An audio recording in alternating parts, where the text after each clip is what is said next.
Bom dia, boa tarde, boa noite, depende da hora que vocês vão ver essa aula. Eu estou aqui para continuar, né, as aulas do capítulo 2 do nosso programa, né, entrando no assunto da avaliação do ciclo de vida, ACV, e na parte 2, isso é no vídeo 2, né, já colocamos o vídeo 1, agora é o vídeo 2 do capítulo 2. Né?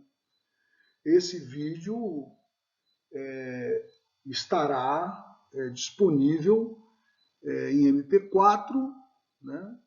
Via compartilhamento pelo Google Drive. Poderei colocar também no grupo via link pelo Google Drive e, dependendo da internet, eles podem ser inseridos no YouTube. Já as outras aulas anteriores estão todas no YouTube, do capítulo 1, nos meus vídeos. Né? É só se inscrever no meu canal, vamos dizer assim, né? Que é totalmente gratuito. Né?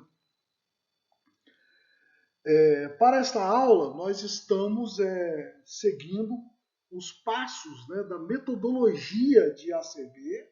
Né? E na aula anterior, nós falamos sobre a fase 1 da metodologia. Preciso ficar atento a essas fases da metodologia da ISO 14040, né? E a fase 1 é a definição de objetivo e escopo da ACV que você vai fazer. Agora nós vamos partir para a fase 2, né? Para a fase 2, que é a criação, a fase 2 da metodologia, que é a criação e análise, né, do inventário do ciclo de vida, que em português a gente chama pela sigla ICV. Vamos, na oportunidade, enviar vários artigos importantes pelo e-mail. Né? Eu estou tentando essa de postar lá naquele Google Classroom, né, numa espécie de sala de aula do Google também, mas eu tenho que escrever os e-mails de todo mundo, isso me dá um pouco de trabalho. Né? E esses vários artigos importantes deverão ser estudados, né? Estudados de verdade. Né? Repito sempre isso para os meus alunos, não é leitura de romance, por favor.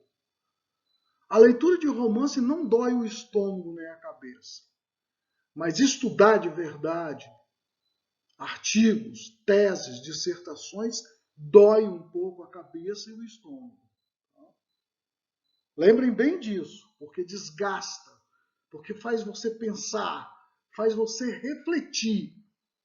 Leitura sem pensar, sem reflexão, desiste. Não vale a pena. Não se aprende nada. Não se deduz nada. Né? Então, é isso que eu sempre... Entre ler, escutar e ver, o melhor é sempre ler e refletir e observar toda a leitura. Bom, então, não é romance. No decorrer do estudo do ACV, e das próprias dissertações por mim orientadas, né, vocês precisarão dos artigos. Ressalto que os artigos sobre metodologia de avaliação de impacto ambiental, né, esses artigos referentes à avaliação de impacto, né, estarão também disponíveis. E eu vou falar sobre isso especificamente agora nesse vídeo. Né? No decorrer, então, vocês também vão ter a dissertação do Felipe Zanelato, que foi aonde começou tudo, a dissertação do Robson Melo, do Zucão de Melo, o projeto de graduação, o TCC de Robson de Mello. Aí começou tudo, em 2015 mais ou menos, nós começamos esse grupo a estudar. Todos nós não sabíamos nada de ACV. E vocês têm muito para estudar, muito para estudar.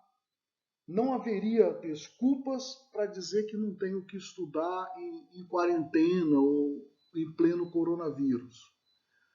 Porque o professor, ele é um orientador, um incentivador, um motivador, né? Mas ele não resolve os problemas, né? Se vocês não refletirem, se vocês não estudarem. Não haverá aprendizado, não haverá captação e reflexão sobre os assuntos abordados. Né? O professor é um animador também, né? De certa maneira. Né? E não haveria desculpas, então. Vocês têm muito material para estudar. Lembrar sempre o seguinte: a mente do aluno não é um vaso para se encher, mas uma fogueira para acender. Quem falou isso? Uma fogueira para incendiar. Foi Plutarco, que nasceu em 46 depois de Cristo e morreu em 120 depois de Cristo. Um filósofo grego, se chamava Lúcio Mestrio Plutarco, filósofo grego. Vejam também o que eu mandei para vocês, né? Já na turma lá, no grupo, o meu diálogo com a natureza, que de certa maneira tem muito a ver com a nossa disciplina. Tá? Antes de começar essa gravação de vídeo, né? São 4 gravações, eu gostaria de alertar, né? De recordar um dos slides apresentados no primeiro vídeo, do capítulo 2, proveniente de um artigo de Ingrao, um italiano et al. Esse artigo também será enviado, né? E então é só para esclarecer um pouco isso. Então quem disser que não tenho que estudar depois desse vídeo, do material que eu mandar, né? Me restará a rir um pouco para não chorar e é o tal negócio, né? E depende de vocês, né? Tá na mão de vocês se motivarem e quererem estudar. Né? Bom, então indo para esse gráfico, né? Indo para esse gráfico e para esse slide, né? Eu mostro o seguinte, né? Complementando a explicação do gráfico da aula anterior, né? Para esclarecer aí que esse MID aí, que é Middle West, é o Oriente Médio, né? E esse CIS aí os estados que são da Armênia, Azerbaijão, Berlaus, Cazaquistão, Moldávia, Rússia, Taquistão e Uzbequistão. Uns países aí que Uzbequistão, eu creio que é isso. Uns países aí daquele lado lá da Rússia, da antiga União Soviética, né? Que pertenciam à União Soviética. Né? Então o que você vê nesses gráficos aí, né, claramente primeiro os gráficos de histograma, né, que você vê a Europa, esses estados do CIS, a Norte América, a América Latina, né, a Oceania, a África e o Oriente Médio. Em anos de 2010 e 2014, um amarelo mais claro e um cor de abóbora. E aí você tem na ordenada 1 kWh por família, né? Household. Né? E aí você vê nesses histogramas claramente, né, a quantidade de quilowatts-hora por família dos Estados Unidos e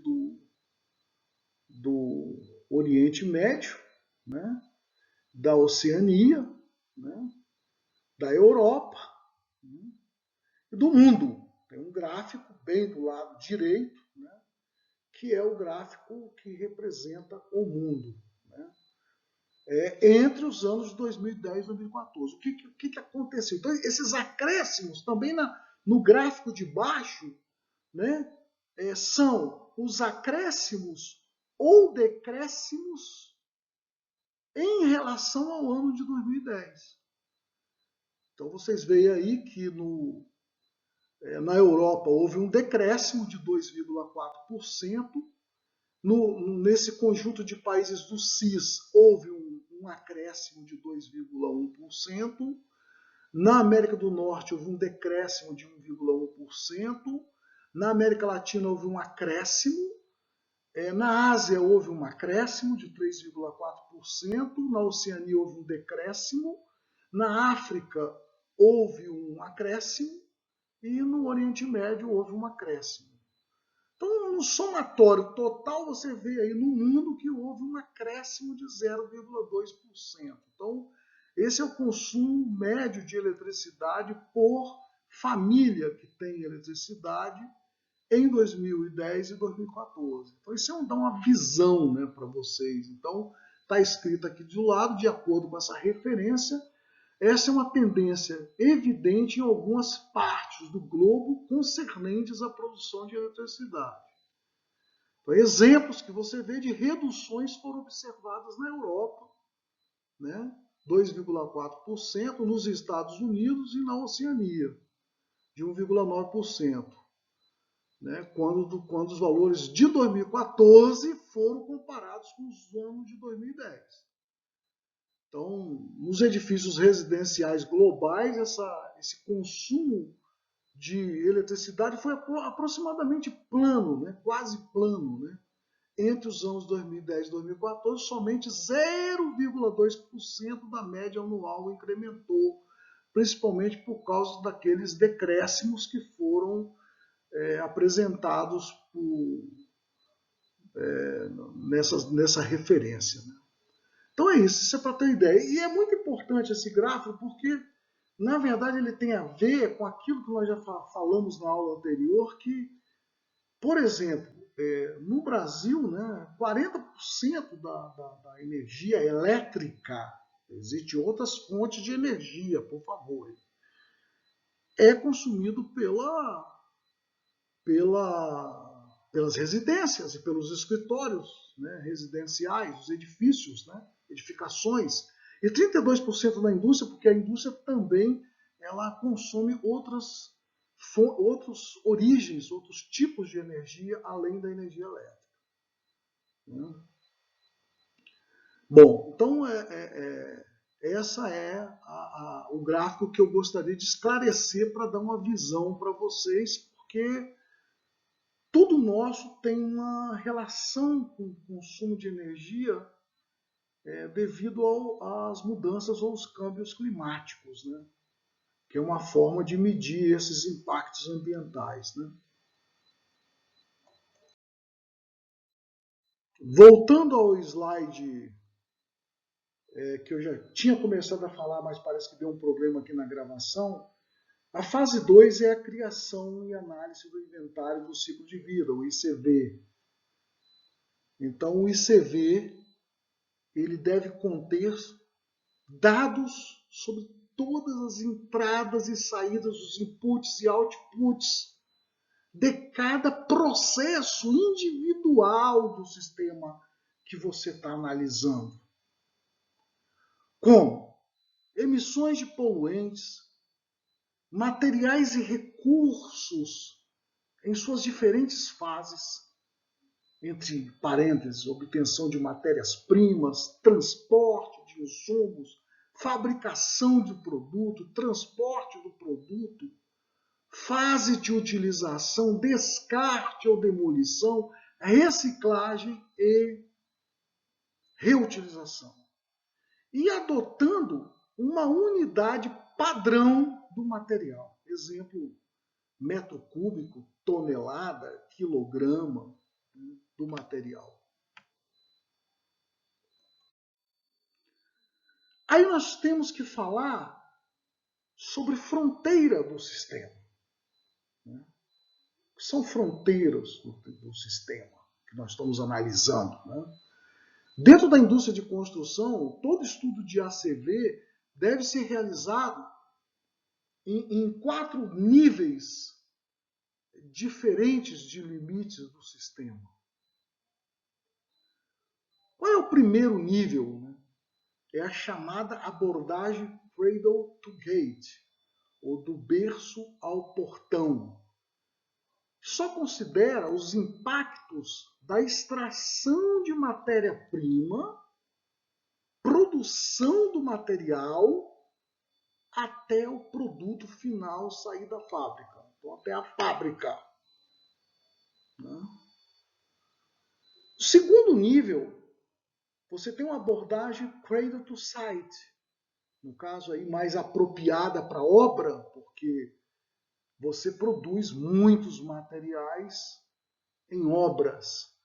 Né? Você produz os edifícios, por exemplo, em obra, ou a estrada, mas muitos materiais são fabricados em fábricas.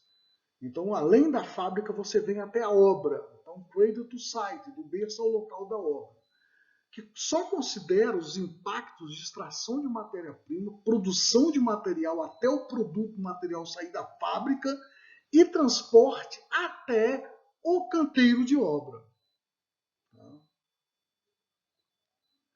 O terceiro nível, a abordagem cradle to grave, ou do berço ao túmulo. São termos muito usados nos artigos, que considera os impactos da extração da matéria-prima, a produção do material, o produto final saindo da fábrica, a sua utilização, a sua demolição e a fase de resíduos. Aí meio que túmulo, você vai dar um enterro para aquilo ali. E o quarto nível, que é com um foco maior de sustentabilidade, né, você tem a abordagem cradle to cradle, do berço ao berço, do nascimento ao nascimento outra vez, que considera os impactos de extração da matéria-prima, produção do material, produto final saindo da fábrica, a utilização ou operação, a demolição, a fase de resíduos, a reciclagem e a reutilização profunda dos resíduos. Okay? A reutilização profunda dos resíduos. Então, esses são os 4 níveis estudados. Existem níveis que estão mais estudados, mais publicados, geralmente do cradle to cradle, do berço ao portão, ou do berço ao canteiro de obra, o cradle to site, mas os outros tipos de estudos ainda existem poucos estudos sobre o assunto e há aí uma lacuna a ser observada. Né? Então, é isso aí que eu teria a dizer sobre esses níveis e essas fronteiras do sistema, que você vai traçar essas fronteiras do sistema quando você fizer seus estudos, quando vocês fizerem seus estudos. Nesse slide, né, voltamos outra vez essa consideração de fronteiras do sistema, em que eu gosto muito desse gráfico do Zero Waste Alliance, e Cradle to Cradle, criar e reciclar ilimitadamente. Né? Então você tem esse chamado modelo fechado ou cíclico. Temos hoje, como eu já falei nas primeiras aulas a vocês, nós temos um modelo aberto, né? Que sai da jazida e enterra. Esse não, esse é o modelo de produção ideal. Né? Um ciclo fechado em que você vê a extração da matéria-prima, a costa terrestre, e você vê transporte, você vê processamento de matéria-prima, transporte voltando ao processamento, fabricação voltando ao processamento, todos os transportes, tudo volta ao processamento, uso e consumo, fim da vida útil, transporte e novamente voltando ao processamento da matéria-prima. Esse é o sonho, né, que nós temos.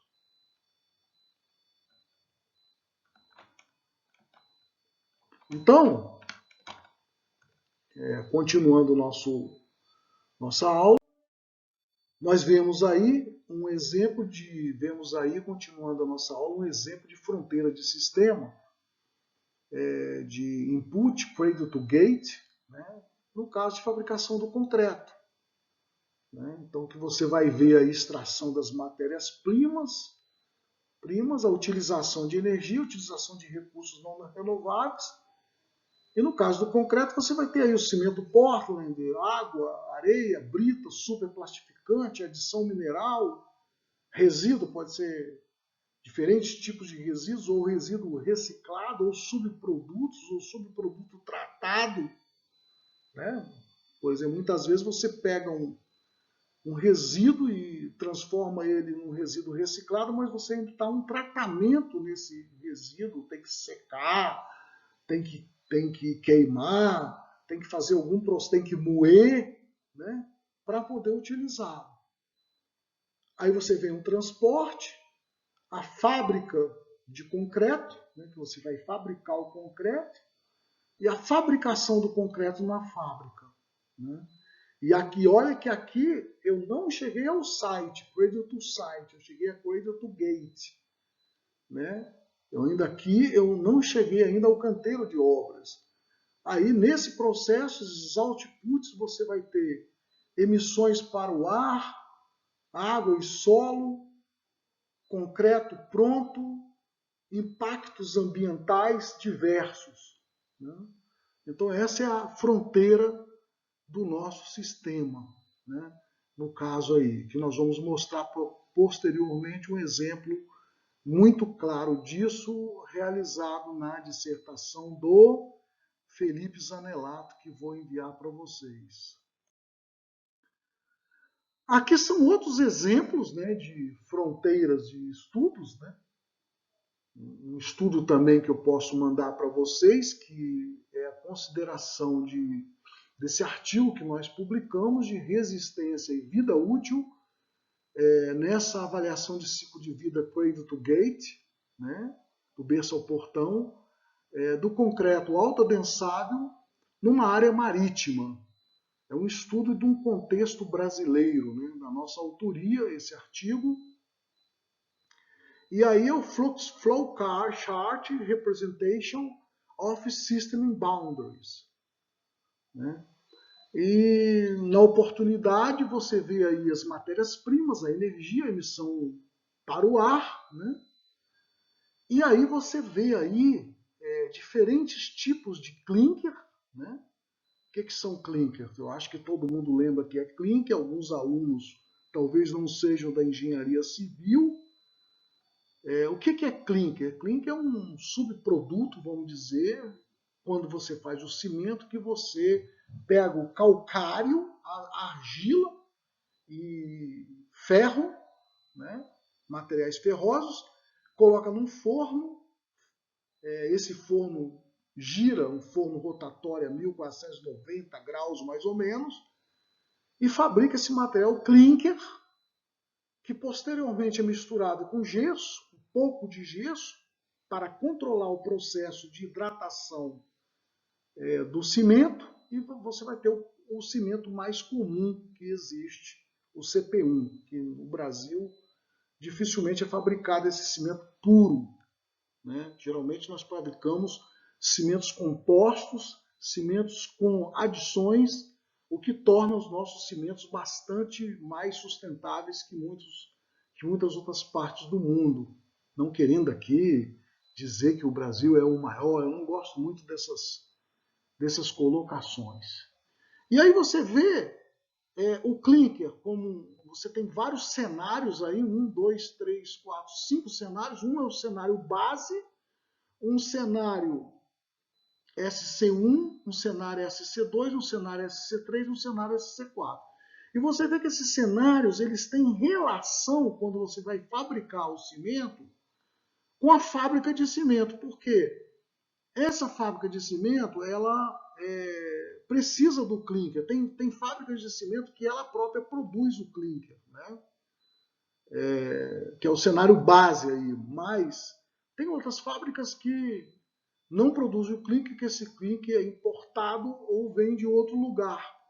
Então você vê aí que tem um cenário base que você tem que transportar 160 quilômetros para chegar à fábrica, tem um cenário que você tem que andar 1.450 quilômetros para chegar à fábrica, tem um cenário que você anda 75 quilômetros, quando eu falo em rodovia, e quando eu falo em quilômetros rodados em rodovia, e mais 1.120 quilômetros em barges, que seriam barcaças, né? Evidentemente que o transporte por barcaças e ferrovia é menos impactante do que o cenário de rodovia. Um outro cenário 400 quilômetros e um outro cenário de 580 quilômetros. Né? A partir daí, você ainda tem o gypsum, que é o gesso, que vem 1.700 quilômetros até a fábrica. Né? Aí você tem o agregado natural, né? Areia natural, pedra natural. Aqui, betting plant é a planta de concreto. Né? Você vai ter superplastificantes aí que vão vir a 960 quilômetros até a planta, a compra, né, que fabrica em algum lugar e vende em alguma loja numa região. O cimento vai andar 10 quilômetros até a planta, no caso aqui.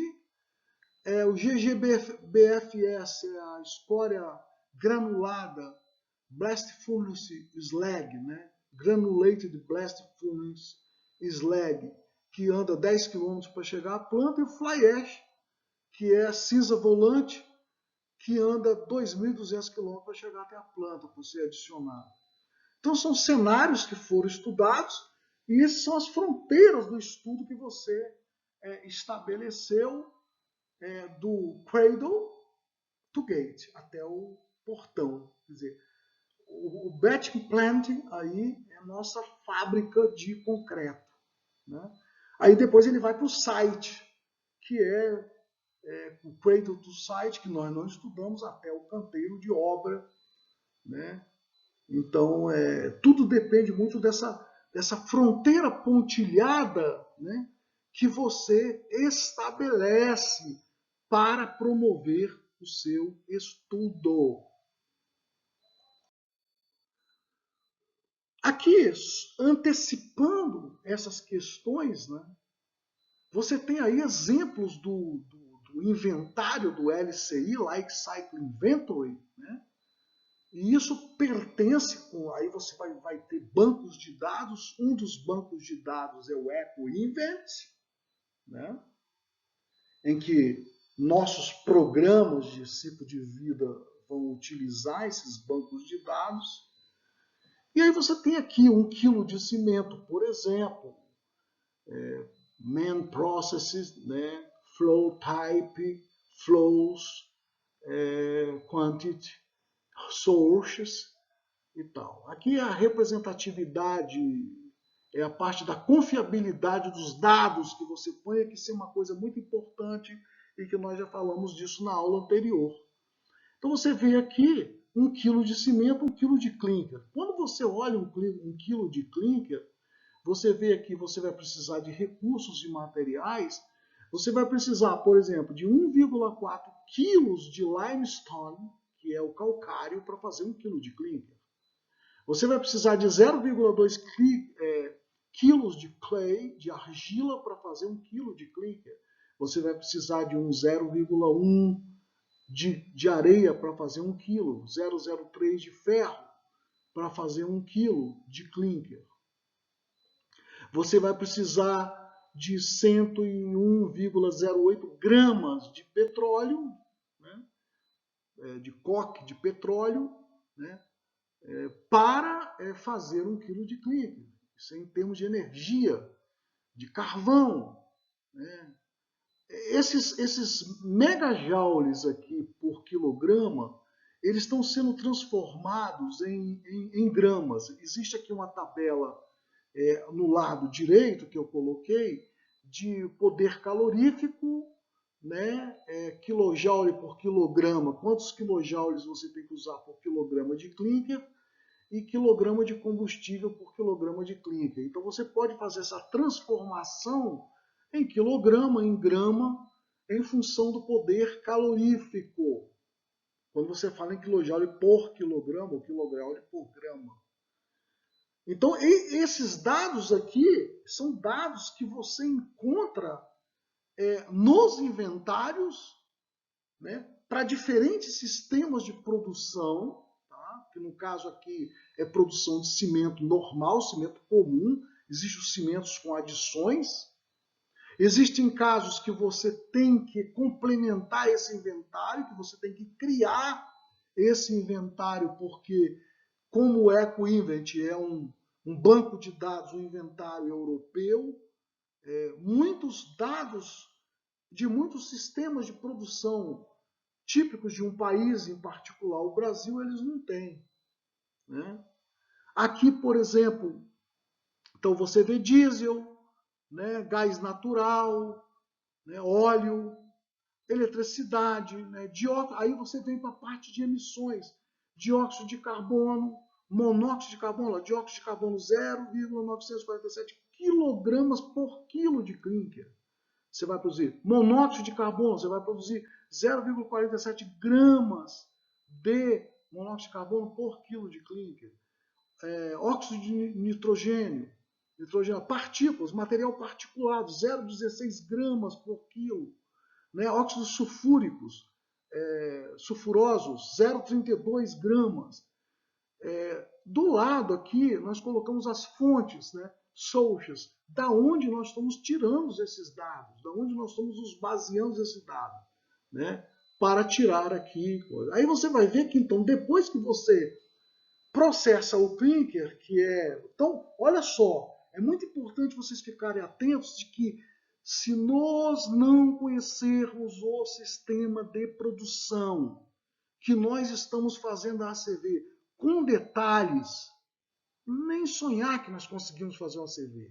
Então, ou nós conhecemos, ou nós temos que ter um grupo, uma equipe que vai ajudar na análise para que a gente possa entender o sistema, o processo de produção, os inputs e outputs unitários de cada parte do processo de produção dentro da fronteira que nós estamos estudando. Aí, depois que você então fez o clinker, você vai para o cimento, para a fábrica de cimento. Então você vai gastar aqui 0,95 kg de clinker por quilo de cimento, 0,05 gramas de gesso para 1 kg de cimento, você vai gastar 0,111 kWh para fazer 1 kg de cimento e vai ter uma emissão de 0,09 de material particulado, de gramas de material particulado na atmosfera para fazer 1 kg de cimento. Então, esses são os dados do LCI, tá? Que é por onde você apanha e tem condições de quantificar o impacto ambiental. Você só consegue quantificar o impacto ambiental a partir daí. À medida que nós fomos aperfeiçoando esses inventários por país e por sistema de produção, mais precisão nos estudos de LCI nós vamos ter para tomadas de decisão com relação ao impacto ambiental. Aqui é um outro... esses quadros aí estão nesse artigo nosso que eu falei logo no início aí. Por exemplo, no caso do gesso, está aqui, ó, various, inventory não modificado, né? Depois, a escória de alto forno, a cisa volante, para 1 kg de cisa volante, né? Em termos de energia, em termos de recursos, areia, brita, pedra, né? Superplastificante também, né? Da onde nós tiramos esses dados? Né? E aqui você tem as fontes. né? É um trabalho, essa é uma das partes mais trabalhosas do processo e que maior responsabilidade tem na avaliação do ciclo de vida. Aqui, por último, a última tabela, que é a planta de concreto. Nós temos aí a planta de concreto e quanto que eu vou gastar de eletricidade, diesel, em termos de quilowatt-hora e megajoules, né, para fazer 1 metro cúbico de concreto. Né?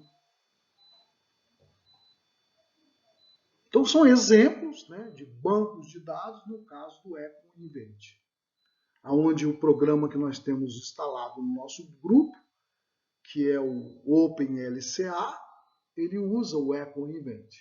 Mas ainda vamos falar mais sobre esses bancos de dados. Aqui um outro exemplo que novamente eu dou, que foi uma fronteira bastante complexa, né, do sistema, da dissertação do Robson. Na verdade, o que nós fizemos na dissertação do Robson foi trabalhar com essa questão do mármore e granito, né? Que nós temos algumas centrais de beneficiamento, depois que você serra o granito e você transporta até essas centrais, como é que a gente pode aproveitar. Então, você tem inúmeros trabalhos já hoje para aplicação do resíduo de granito, né? De corte de granito, de pé de rochas ornamentais, em diferentes produtos da indústria da construção, como concreto, argamassas, blocos de concreto.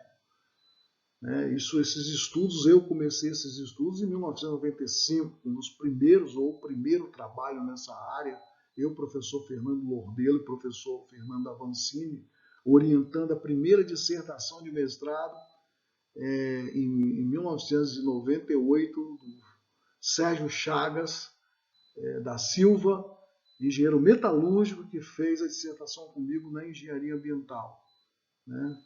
Que defendeu uma dissertação de caracterização extensa a respeito do resíduo de granito e aplicação em tijolos. Bom, aí você vê, né, a complexidade da fronteira. Então você vê externo aqui a fronteira, as matérias-primas, energia, emissões que vão para a água, para o ar, para a água, para o solo. E aí você já começa a ver aqui a tal da lama, né, que nós estamos chamando de RBRO, a lama de resíduos de mármore e granito, e o calcário. Aqui começa com calcário, T, transporte, né, olha aqui as codificações, aqui embaixo você vê matérias-primas dos componentes, componentes dos traços, traços, alternativas de secagem artificial do resíduo de granito, processo, né? Processo evitado e fluxos de entradas e saídas. Né? Então você vê aqui que eu estou fazendo calcário bruto, calcário britado, filler calcário, transporte, sempre a operação de transporte, o clinker, fazendo clinker aqui, argila, minerais ferrosos, o calcário, o clinker, transporte, cimento, sempre transporte envolvido, areia, né? Posso colocar escória para fazer o cimento, gesso, né? Tá aqui, tudo aqui esse processo de fazer o clinker, fazer o cimento, sair com a matéria-prima de lá de baixo e tal. Tá? Agora eu vejo o lado do resíduo de granito, porque eu vou querer aproveitar esse resíduo de granito aí. Então você vê a lama e você tem no processo, você tem que estudar bastante o processo, então ou você coloca um aterro, que está aqui, impacto evitado, né? Você pegou e terminou tudo isso, você meteu um aterro, que na minha opinião é a pior hipótese, mas eu quero reciclar. Aí você tem transporte, você tem novamente o resíduo de granito em forma de torta no filtro prensa, retira uma parte da água, porque o resíduo está muito úmido quando ele sai do processo. Aí você pode secar um secador spray, gastando energia, ou você pode secar ao ar livre. A partir desse momento, você transporta novamente, você pode ter um secador rotativo, e aí você pode fabricar, que foi o que ele fez, o que nós fizemos, nós tínhamos já orientado uma tese de levar esse resíduo até uma temperatura de 1230, 1240 graus e transformá-lo em pozolana. Tá? E aí vamos usar brita também, aditivo, etc. Né? E vamos com isso substituir parte do cimento por esse RB-Roth. Né? RB-Roth aí é o resíduo já fundido. Você tem um resíduo em forma natural, que tem muitas utilizações, muitos trabalhos em forma natural, ou resíduo em forma de que nós alteramos a microestrutura do resíduo, alteramos a conformação da estrutura atômica e ele se transforma de um resíduo, de uma estrutura cristalina para uma estrutura, para uma situação de vítreo ou amorfo, que aí vira uma espécie de escória, né?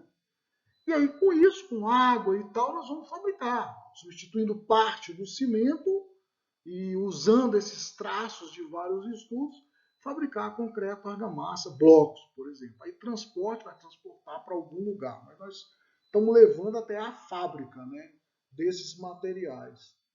E aí a grande questão da nossa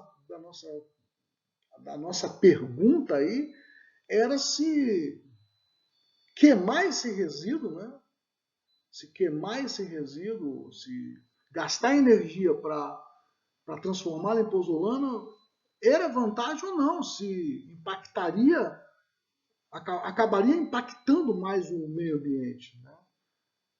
O estado natural já tem muitas utilizações no estado natural, mas mesmo assim temos que secar, gastar energia para secar e para moer também.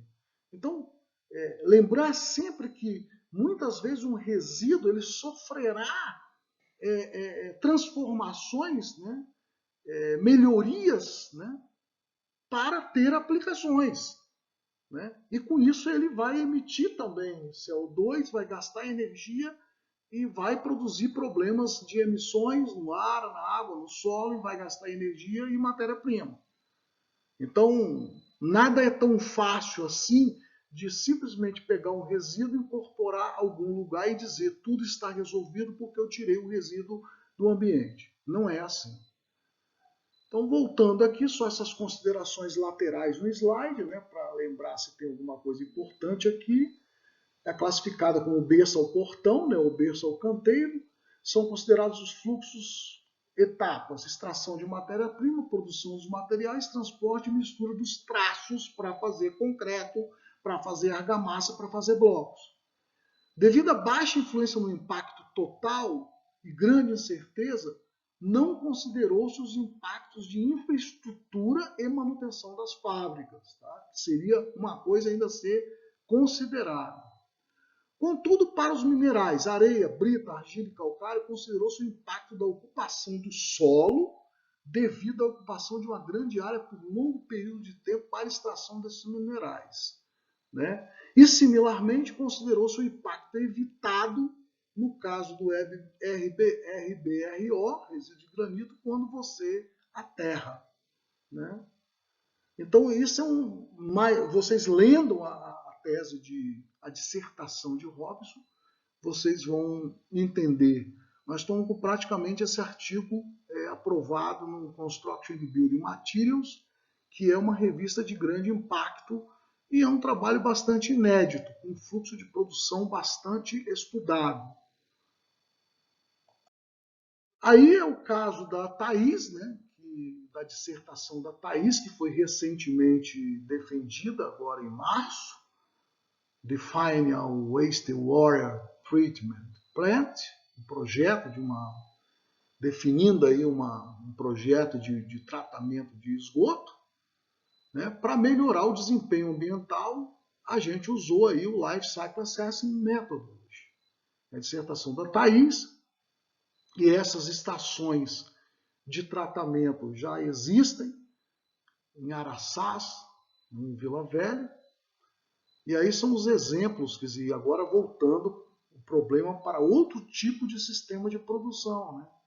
Quer dizer, o que essa estação de tratamento pode me dar, né, em termos de ganhos ambientais e processos de tratamento, né? Então você vê aí um resíduo pré-tratado, né, um esgoto pré-tratado, você tem a estação de tratamento, você tem a lama, o lodo do sludge da estação de tratamento, o biogás que pode ser produzido com isso, esse biogás pode ir para o gasômetro, purificação do biogás, energia energia e calor que pode ser produzido com isso. Eu posso dizer, essa estação de tratamento pode começar a ser autossustentável, né, em termos de aproveitamento, não só o ato de tratar o esgoto, mas de recuperar energia, recuperar nutrientes no processo. Aqui o Hydrate Pond é um sistema um sistema usado no tratamento, coagulação, floculação, sedimentação, filtração, clorificação e reuso da água. Aqui, no caso da sedimentação, pode-se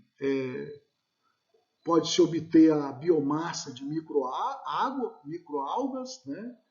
E digestão anaeróbia e biossólido, e pode ter uso na agricultura. Então você pode ter uso na agricultura, reusar água, recuperar energia, né? Então essa é a dissertação de Thaís, em que o pessoal que vai ser mais voltado para a estação de tratamento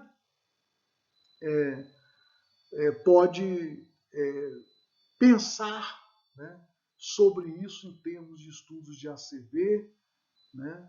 E é o caso da Thaís aí. Isso é apenas um cenário, porque Thaís usou diferentes cenários desses sistemas de tratamento, parece que 6 cenários, mais um cenário básico, para analisar qual o cenário mais favorável para aquele tipo de estação, né, em termos de impacto ambiental.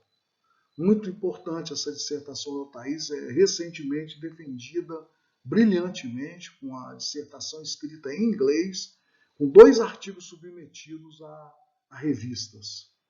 Lembrando que, como digo, né, dissertações de mestrado e doutorado sem publicação, no mínimo, vai ficar na prateleira e só serve para dar um título para uma pessoa, mais nada. Não leva benefícios nenhum de nenhum tipo à sociedade.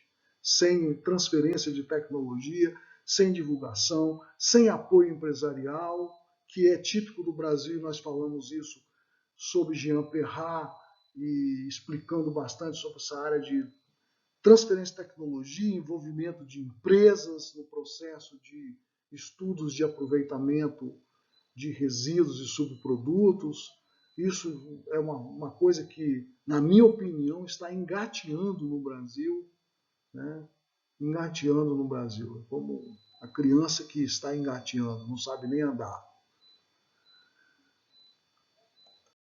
Bom, aqui é mais um fluxograma para mostrar um pouco essas fronteiras do sistema, que está no projeto de graduação do Robson, né?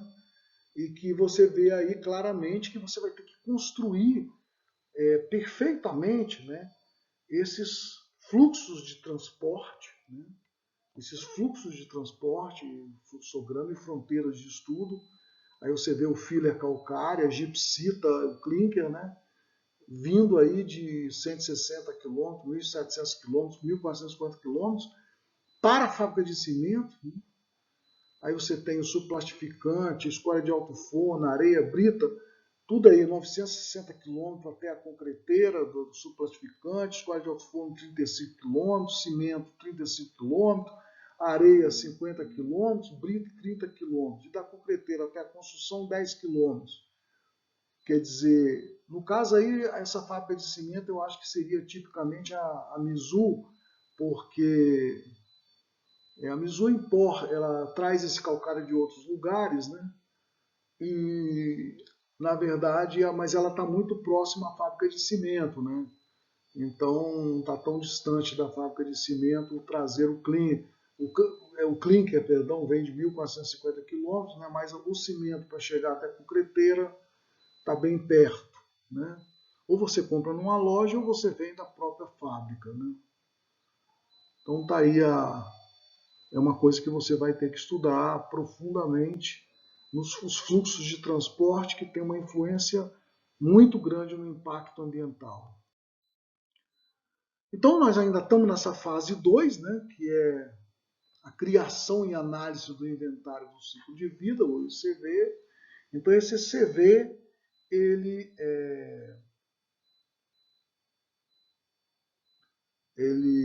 o ICV documenta os fluxos de energia, materiais e emissões, a fim de representar a relação, né, entre os processos unitários, bem como seus impactos ao meio ambiente. Entretanto, o ciclo de vida de um produto ele é composto de centenas e milhares de processos unitários, até chegar ao sistema total, processo total. E coletar todos esses dados consumiria muito tempo e recursos, inviabilizando alguns estudos. Portanto, uma alternativa pragmática é a utilização desses bancos de dados de inventário de ciclo de vida, nos quais ficam armazenados dados de inventário de vários processos produtivos específicos de um país de origem. E muitas vezes esses inventários eles têm fragilidade nesse sentido, de não contemplar, né, dados de determinados processos produtivos específicos de um país. E aí a gente precisa complementar esse banco de dados para poder conseguir realizar a avaliação do ciclo de vida. Aqui é uma visão geral, né, de 5 bancos de dados utilizados internacionalmente, né? Então você tem aí o Gabi, o desenvolvedor, o país de origem e a principal fonte de dados. Você tem o EcoVin Event, que é bastante utilizado, é o Centro de Inventário do Ciclo de Vida da Suíça, e dados baseado em dados industriais e dados de literatura. O IBO, Instituto Austríaco da Construção Ecológica, o CFP, Associação da Indústria do Japão, e o Sinergia, o Instituto Finlandês do Meio Ambiente. Existem outros bancos de dados que não estão colocados nesse quadro no momento. São muito importantes para o tratamento e coleta de dados, caso contrário, os estudos se tornariam lentos e imprecisos, como eu disse anteriormente, podendo se tornar ultrapassados antes mesmo do tratamento de dados. Está no Ribeiro, esse trabalho do Ribeiro também eu vou enviar para vocês. Fiquem atentos a ele, que eles fazem um comentário, um apanhado geral desses bancos de dados. Aqui está uma página do EcoInvent, né? No Brasil, nós precisamos trabalhar muito em inventários de processos específicos está escrito errado aqui, do nosso país, de acordo com a nossa matriz energética. Eu ainda tem essa questão da matriz energética do Brasil, que é uma matriz mais baseada em energia hidráulica, e em outros países muita energia térmica, carvão mineral e outras fontes de energia, o que muda bastante a questão do impacto, né? Evidentemente, o software que você vai utilizar, ele vai ler esse banco de dados.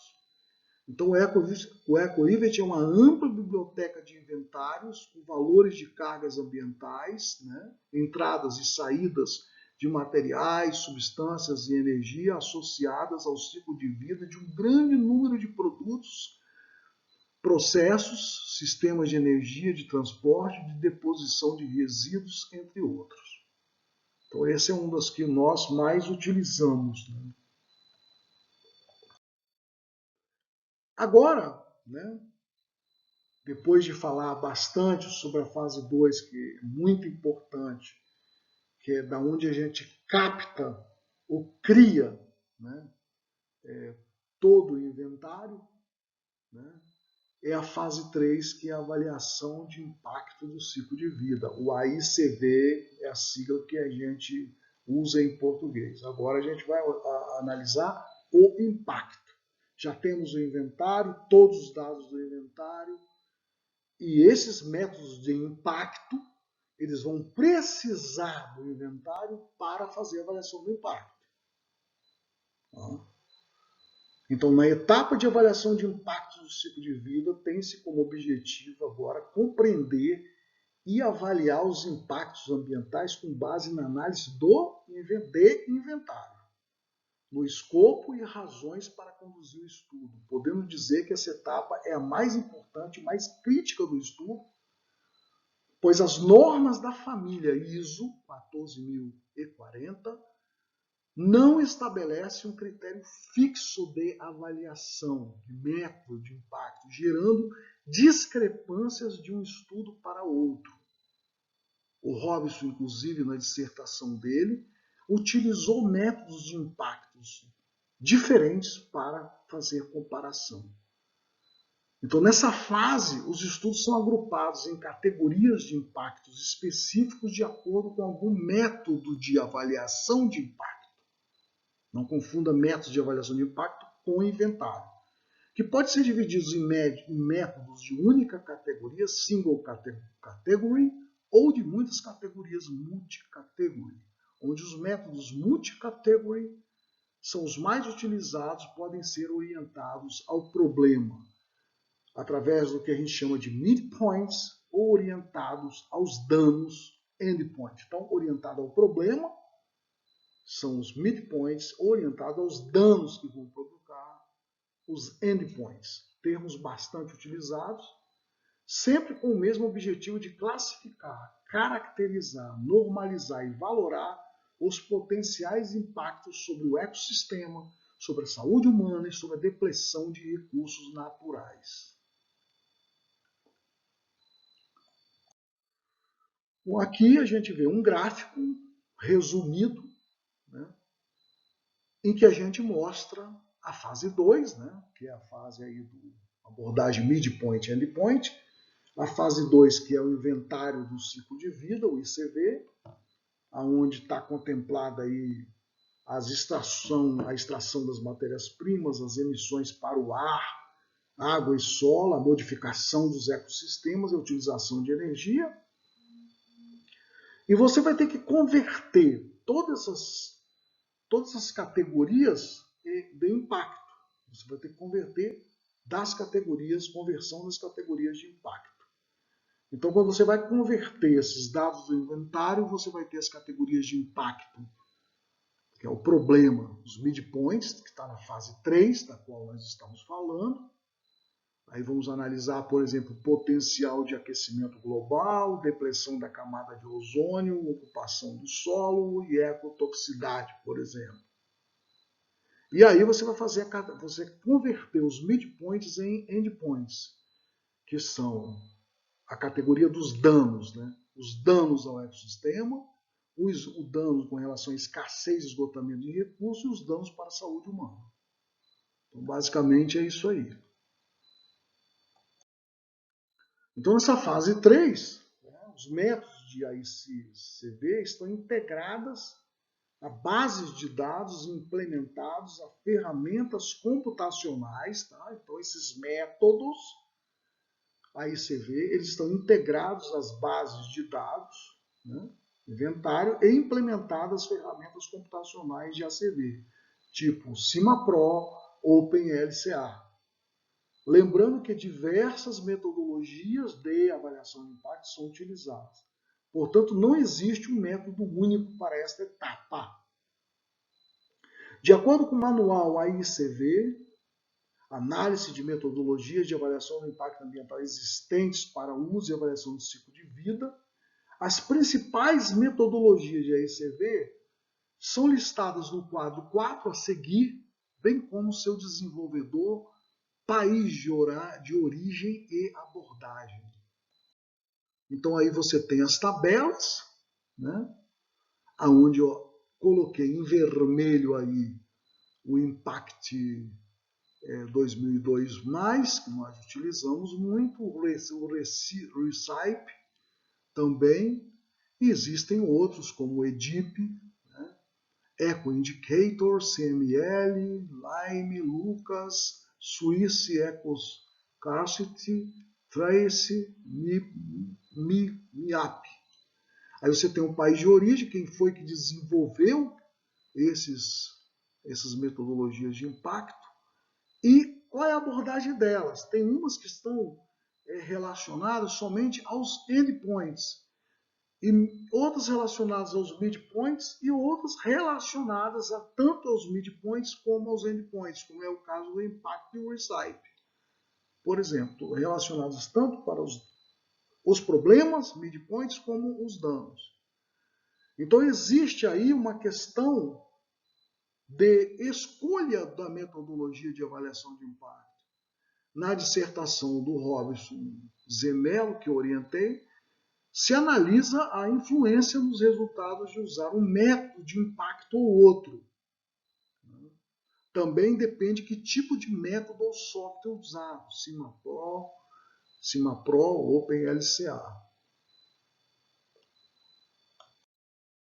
Aqui está o esquema geral, né, do método Impact 2002+, que liga as categorias de impacto midpoints às suas respectivas categorias de danos nos endpoints. Nós já falamos isso anteriormente, a modo de introdução, né?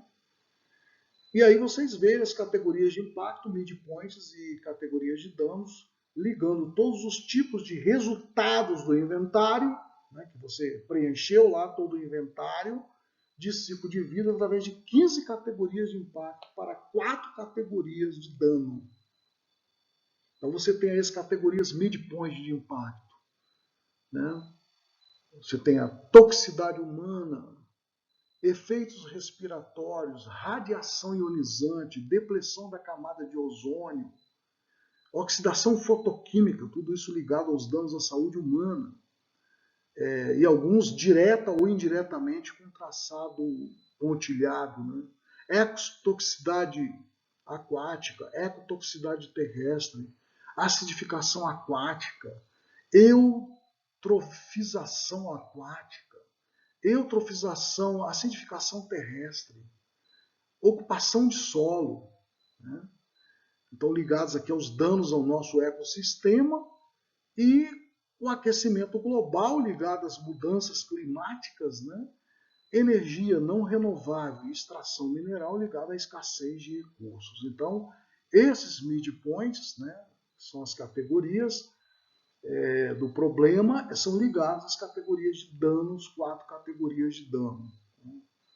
Então, que categorias serão escolhidas para análise? É um mundo de possibilidades, porque nem sempre quando nós estamos estudando, nós escolhemos todos esses midpoints para estudar, porque eles podem ser pouco representativos, por exemplo, em termos de camada de ozônio, ou em termos de oxidação fotoquímica, etc., ou toxicidade aquática. Então, eles são mais importantes, por exemplo, naquele problema, o aquecimento global e a escassez de recursos, a energia não renovável e tal, os efeitos respiratórios. Então, isso precisa ser pensado.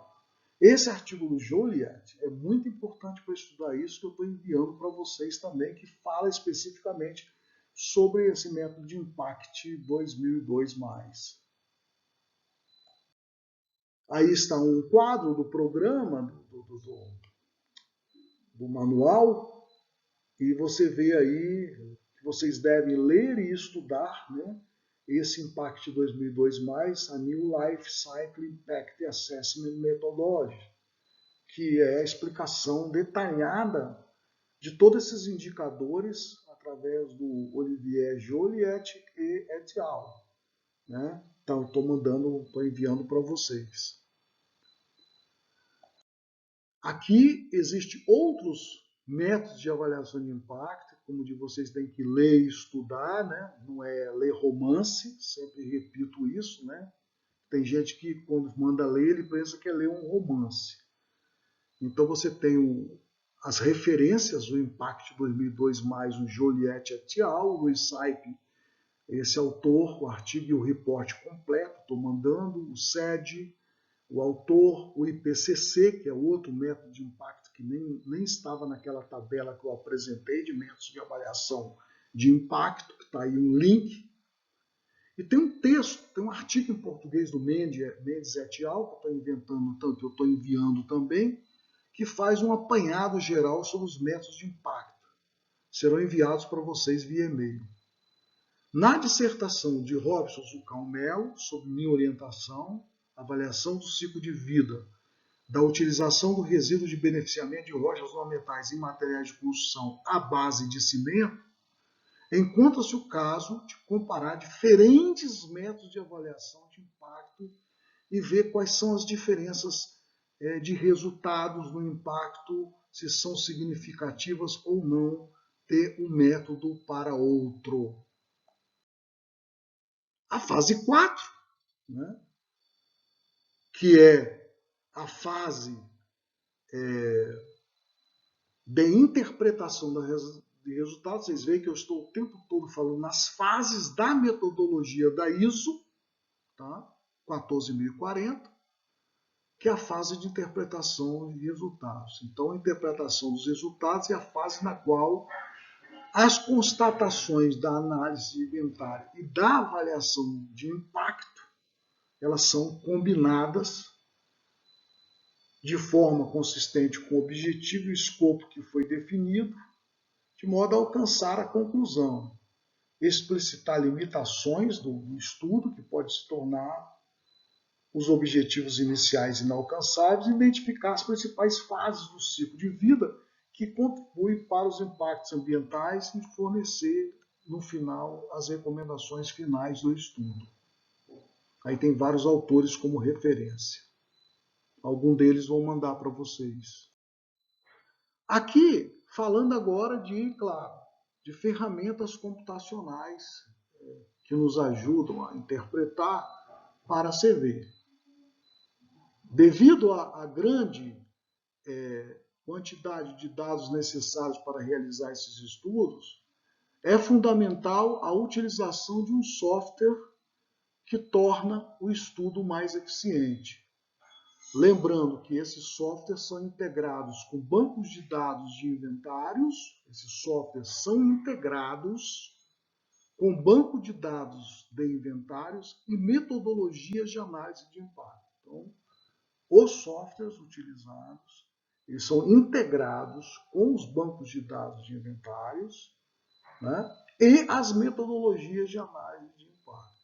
E aí vocês veem aqui, né, o CIMAPRO, né, está aqui anotado, mas você tem o ECO, o OpenLCA. Aí você tem o site do fabricante e o país de origem do fabricante.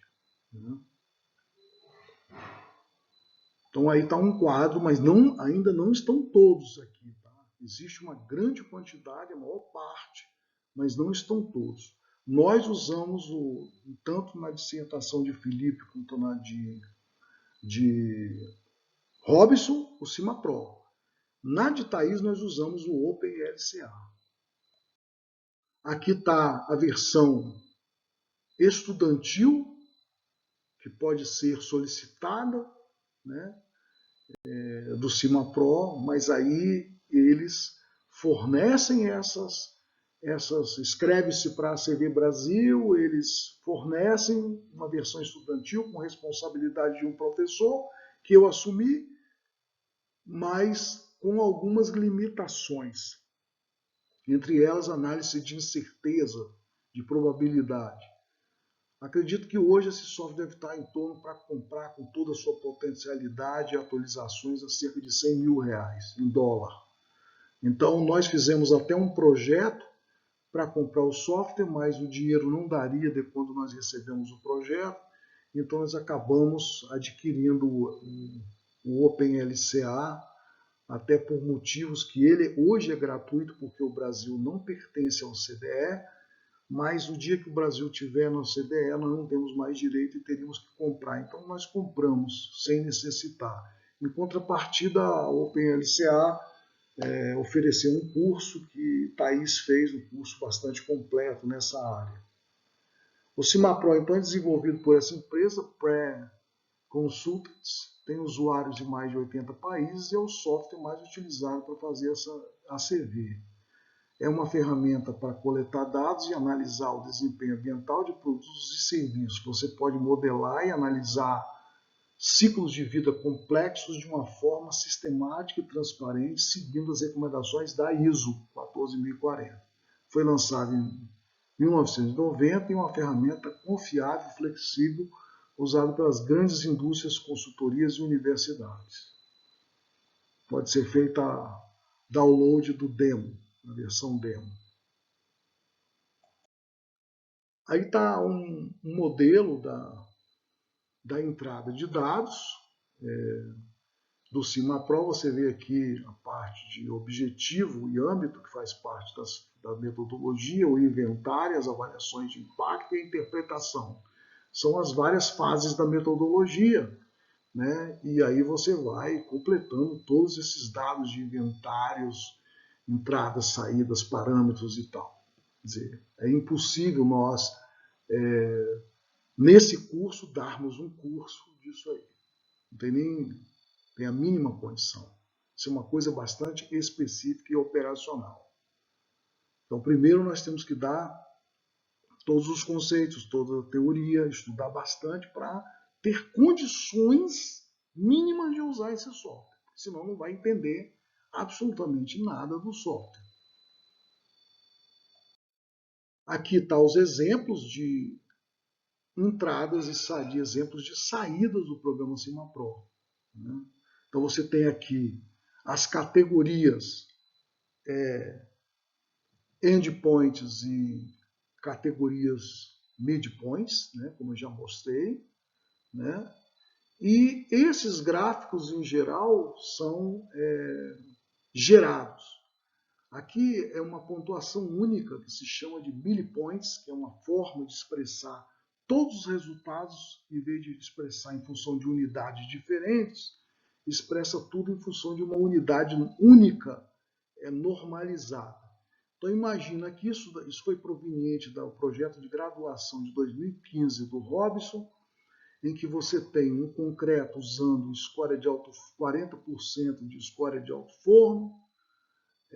A unidade aqui funcional foi metro cúbico por resistência por vida útil, foi analisada a vida útil, né? Porque, como já falei para vocês, a vida útil influencia demasiadamente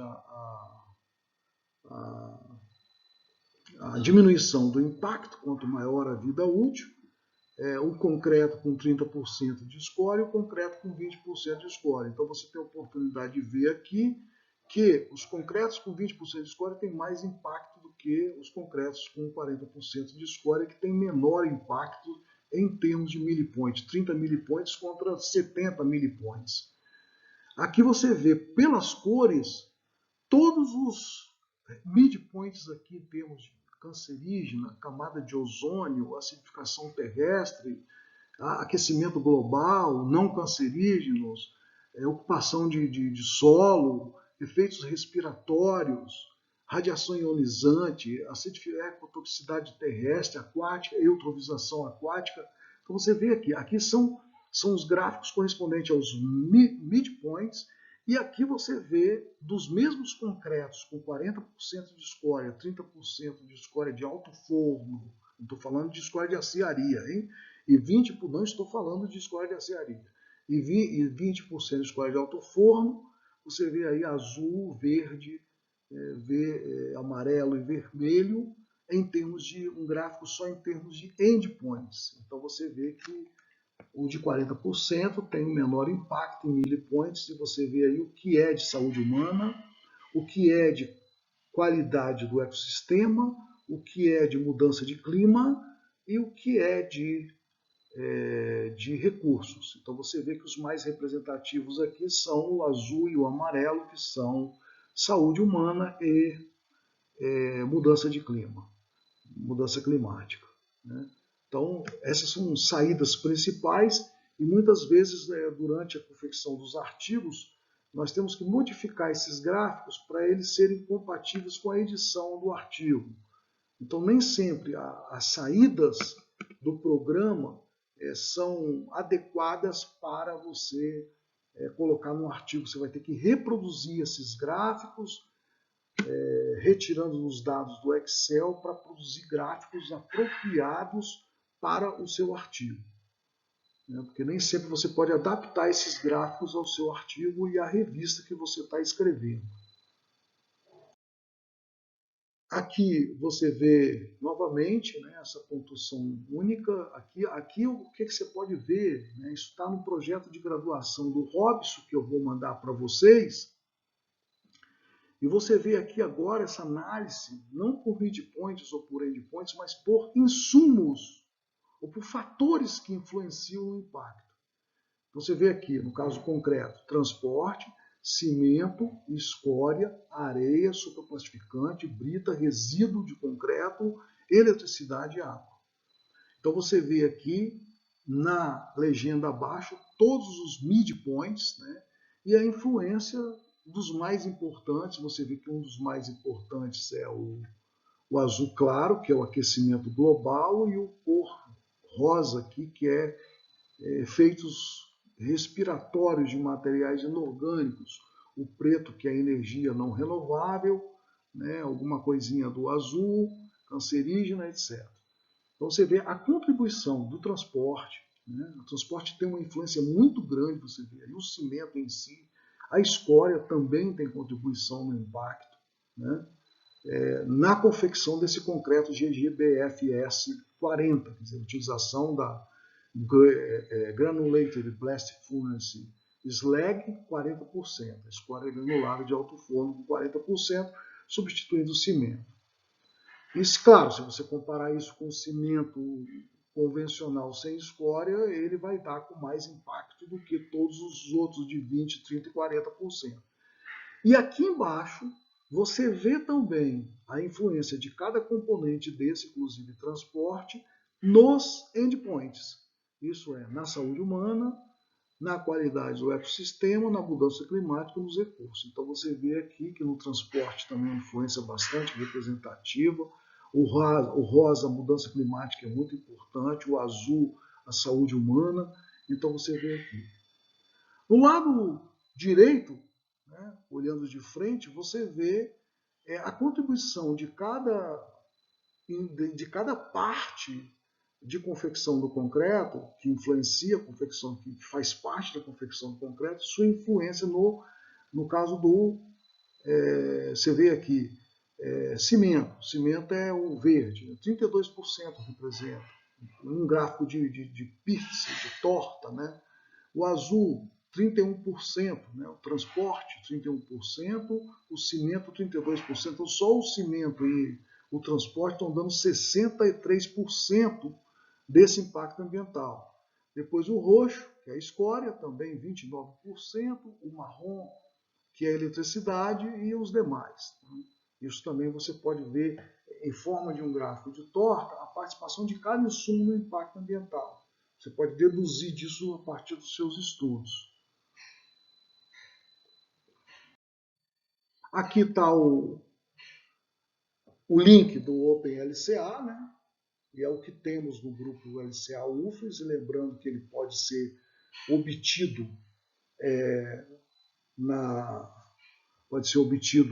na internet gratuitamente ainda hoje, instalado nos computadores de cada aluno, ou nós temos eles também disponíveis em computadores no nosso grupo, que hoje, com essa situação de coronavírus, parece que está tudo fechado, não tem ninguém para administrar, gerenciar, está muito complicada a situação nesse sentido.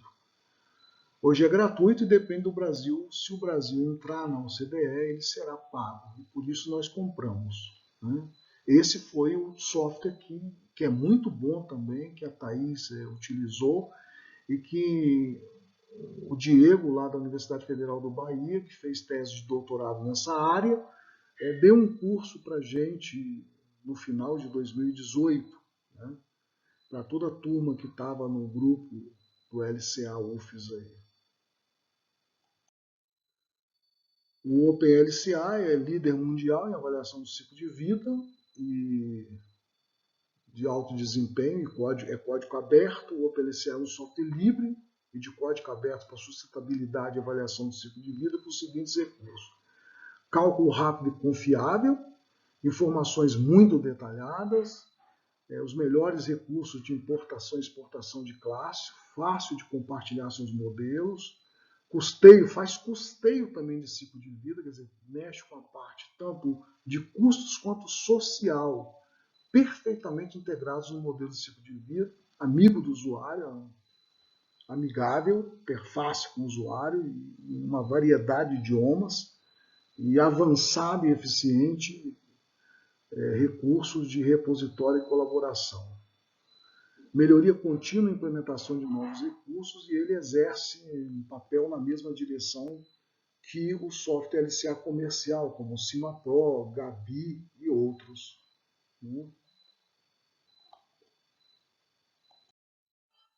Algumas observações importantes, né, que para entender isso completamente, eu deixo claro que somente explorando os softwares em um curso específico, né, mas em primeiro lugar que o OpenLCA tem todos os métodos que o CIMAPRO tem. Tá? Os métodos estão condicionados, os métodos de avaliação de impacto, né? Os métodos estão condicionados aos bancos de dados, aos inventários, e não ao software em si. E os métodos de avaliação de impacto estão condicionados aos bancos de dados, e não ao software em si. O software é uma só plataforma para o usuário lidar com tudo isso. Ele é só uma plataforma para que você possa lidar com isso. Thaís, por exemplo, usou métodos de impacto, por exemplo. Estou mandando material para vocês estudarem. IPCC 2003, Recipe versão 1.13 Hierarchic, Cumulated Energy Demand, da EcoImage novo no OpenLCA. O Hobbs usou métodos de impacto IPCC 2013, CED, EDIP, Impact 2002+, Recipe no CIMAPRO. Thaís usou esses métodos de impacto no OpenLCA e o Hobbs usou esses métodos de impacto no CIMAPRO.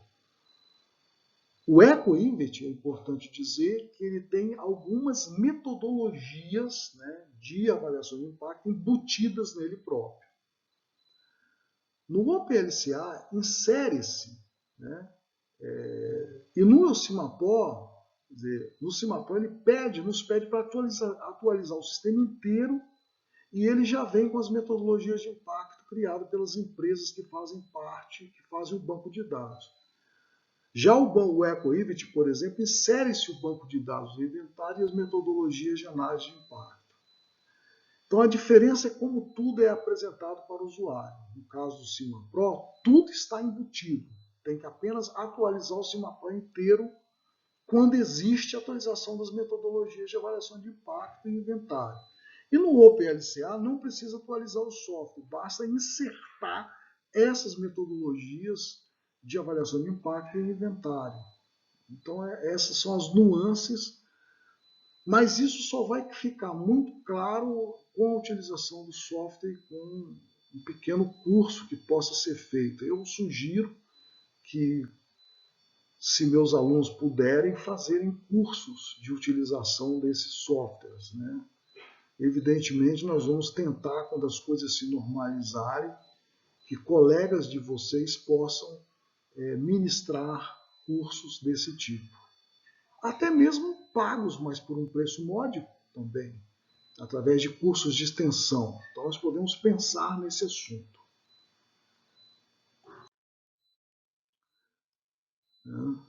Agora nós vamos começar a entrar, saindo do capítulo 2, né?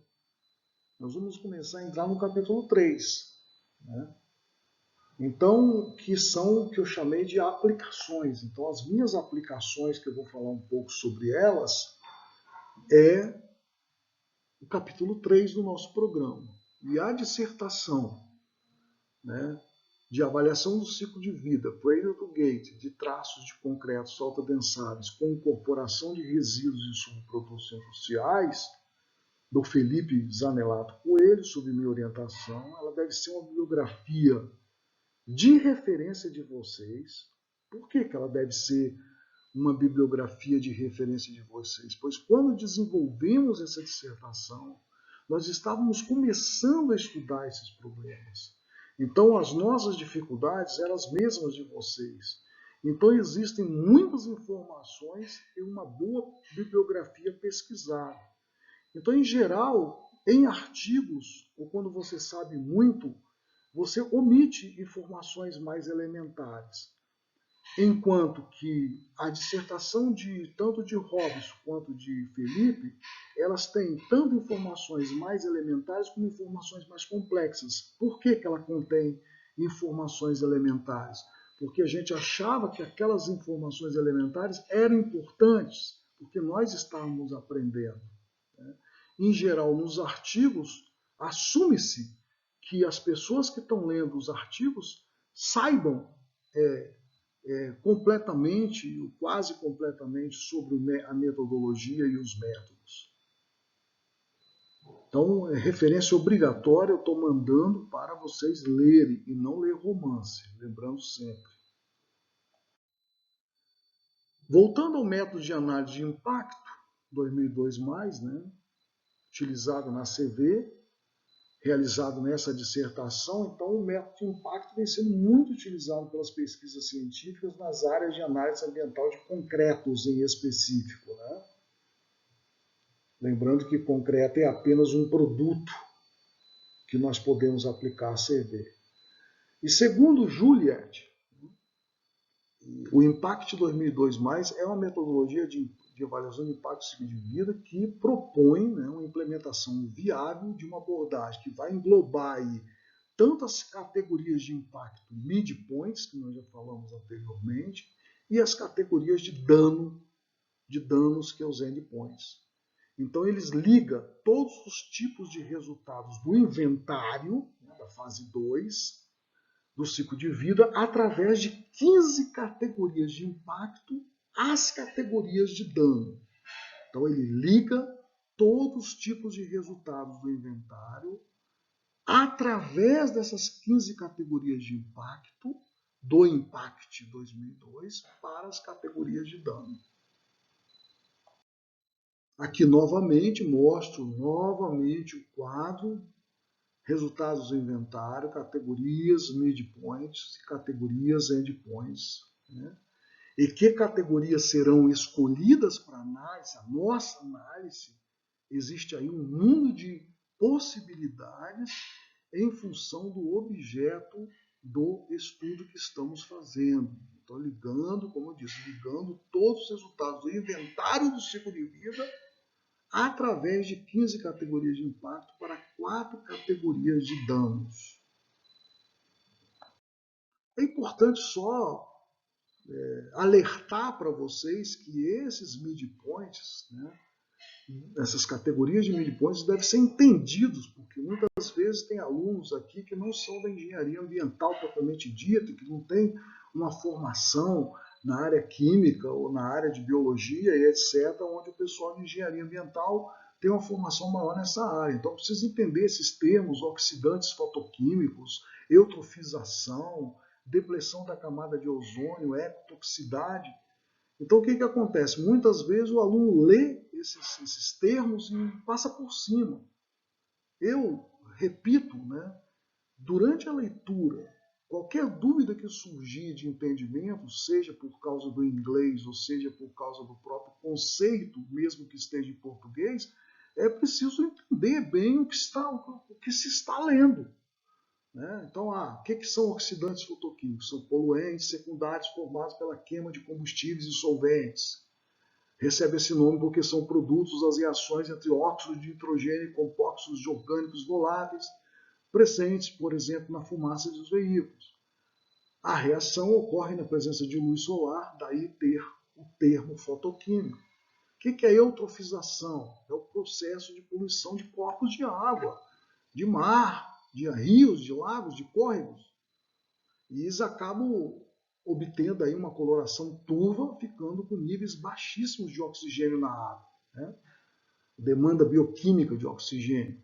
baixa. Isso provoca a morte de espécies, animais e vegetais, quer dizer, acaba com a fauna e a flora, e tem um altíssimo impacto para os ecossistemas aquáticos, por exemplo. No processo de exploração do mármore granito, eles, antes de terem aterros, jogavam a lama abrasiva dentro de córregos, rios. Isso modificava o pH totalmente desses córregos, desses rios, matando as espécies animais e vegetais que ali habitavam. Então, isso é um impacto ambiental. Né? Depressão da camada de ozônio. Né? Isso foi muito falado no mundo. Né? É a principal causa da destruição dessa camada e a fabricação é a fabricação de vários produtos químicos, hidroalocarbonetos, refrigerantes, solventes, propulsantes e agentes espumadores, CFCs, o HCFCs, etc. E a ecotoxicidade, o que é? É um termo totalmente muito em voga. Né? Eu quero conhecer os efeitos dos produtos químicos lançados no meio ambiente, o que ele pode ter sobre os indivíduos, sobre as populações e as comunidades de organismos, além de conhecer como que o homem pode ser afetado por isso aí. Tá lá, são midpoints que nós estamos avaliando, medindo, quantificando de uma certa forma. E essa quantificação é a função do método de avaliação de impacto, por exemplo, Impact 2002+, ou ROICYPE, etc. Radiação, né? Radiação ionizante ela pode se tornar muito perigosa quando ela arranca elétrons dos átomos ao colidir com eles. E é um processo que pode danificar o DNA, né? Nós somos DNA. Então toda radiação nuclear, por exemplo, é ionizante, né? Derrete a gente. E apenas as radiações eletromagnéticas de alta energia são ionizantes. Isso inclui raios gama, raios X e o extremo do ultravioleta de alta energia. Né? Bom, seria muito bom para destruir aí o RNA coronavírus, né? A radiação ionizante.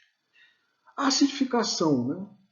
Oceânica é a designação, mas claro, essa radiação ia destruir a gente também, aí fica complicado. A acidificação, né, oceânica é a designação dada à diminuição do pH nos oceanos. Né?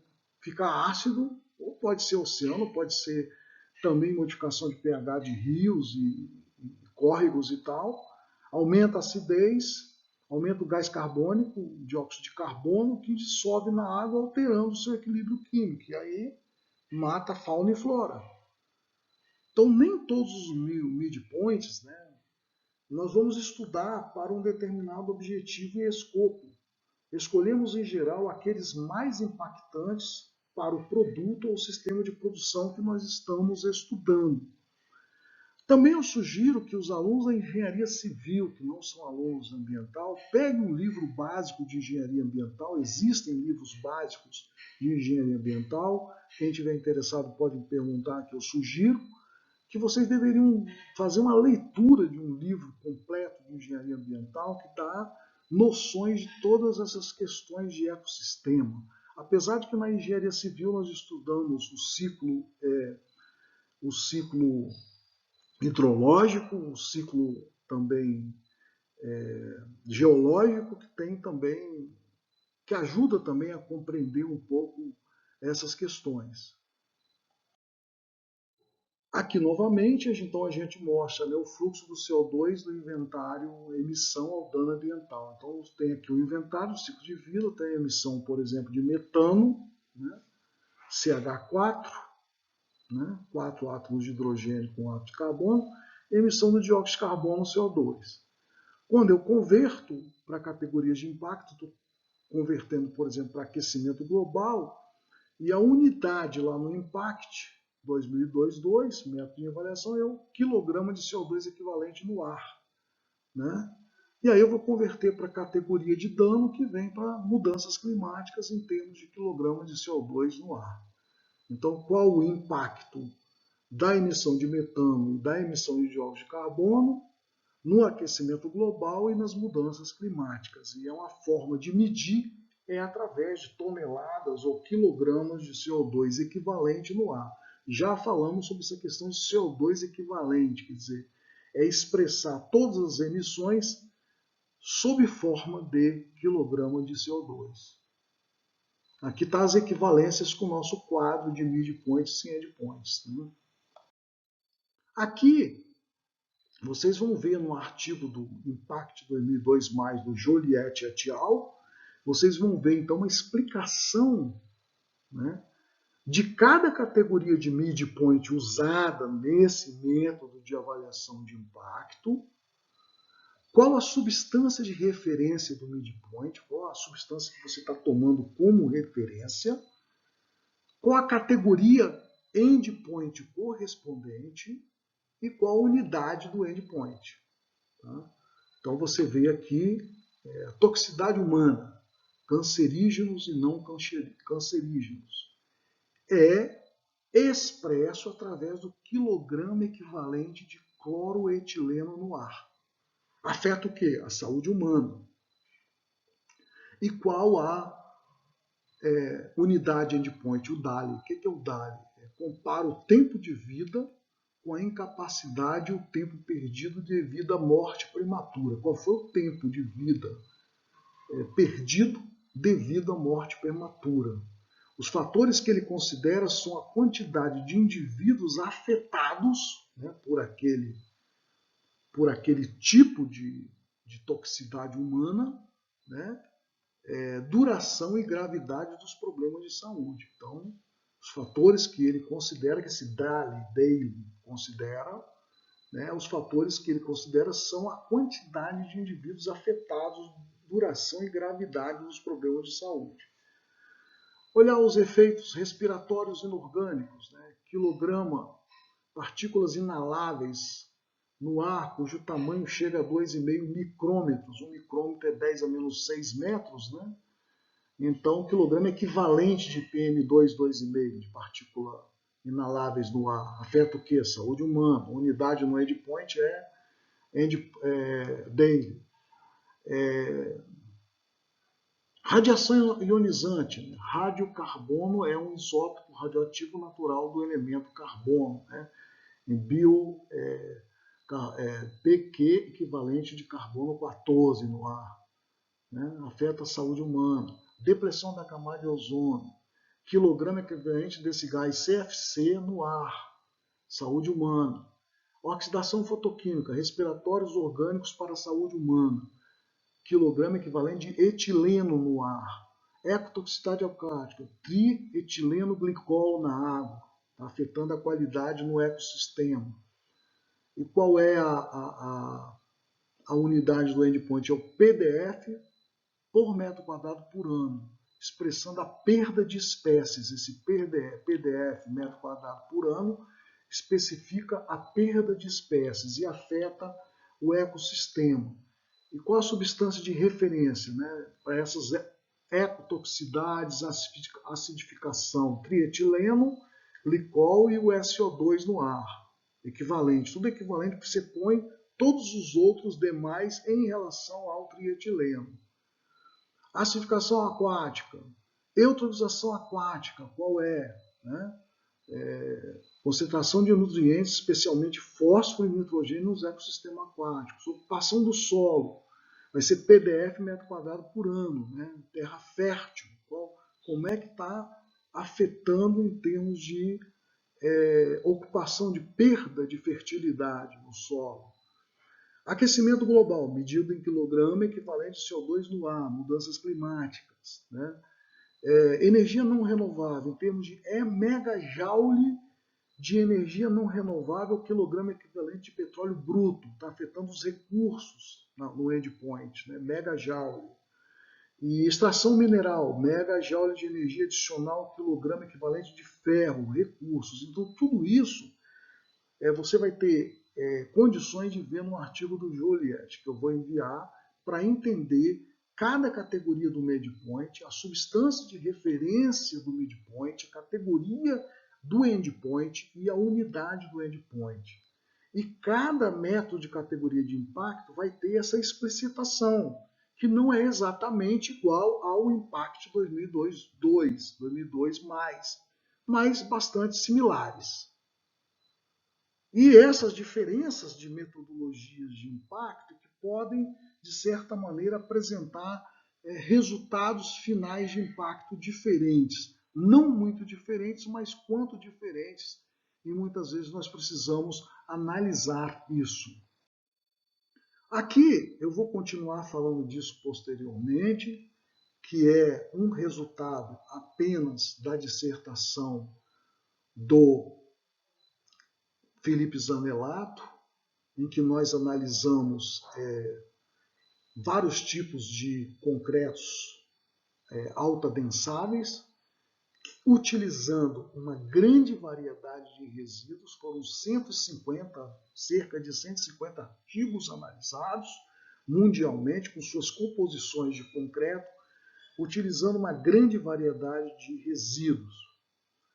E aí nós escolhemos como cenário, até por questões de transporte, um local nos Estados Unidos, em Berkeley, onde já havia um artigo com menor extensão da Selic et al., inclusive estava ali Meta e Paulo Monteiro, e nós utilizamos a mesma posição geográfica para analisar nos Estados Unidos, verificamos esses resíduos se existiam nos Estados Unidos para definir as distâncias de transporte, tudo isso, e isso utilizando uma central de concreto para medir o impacto de 1 metro cúbico de concreto com esses vários tipos de resíduos, né?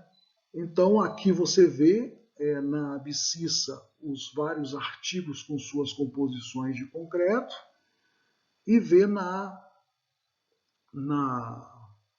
ordenada, né, a categoria de impacto que foi utilizada, a unidade que foi utilizada, acredito que aqui seja millipoints.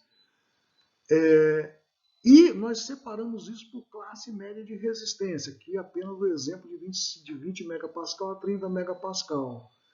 E aqui você vê, então, os efeitos de midpoints que nós escolhemos, que foram efeitos respiratórios inorgânicos, midpoints, aquecimento global e energia não renovável. Escolhemos esses três midpoints para serem analisados, considerados que seriam os mais importantes para o caso de concreto, em vários artigos que nós analisamos. E aí você vê em preto os efeitos respiratórios inorgânicos, em vermelho o aquecimento global, e em amarelo a energia não renovável. Então você vê que em função da composição do concreto que está na abscissa, você vê a influência de cada midpoint desse. Tá? E assim nós fizemos para várias classes de resistências, e uma análise muito grande que vocês terão oportunidade de ver na dissertação de Felipe. A dissertação é bastante detalhada, até devido, como eu digo, quando a gente é ignorante ainda no assunto, a gente não omite informações detalhadas, então ele fica bastante detalhado. O que num artigo seria proibitivo, porque não teria espaço para isso. Supõe-se que uma pessoa que está lendo aquele artigo tem uma base científica já muito grande para entender. Então, por isso que ela passa a ser uma dissertação didática, assim como a de Robson, passa a ser uma dissertação didática, né? Além de científica.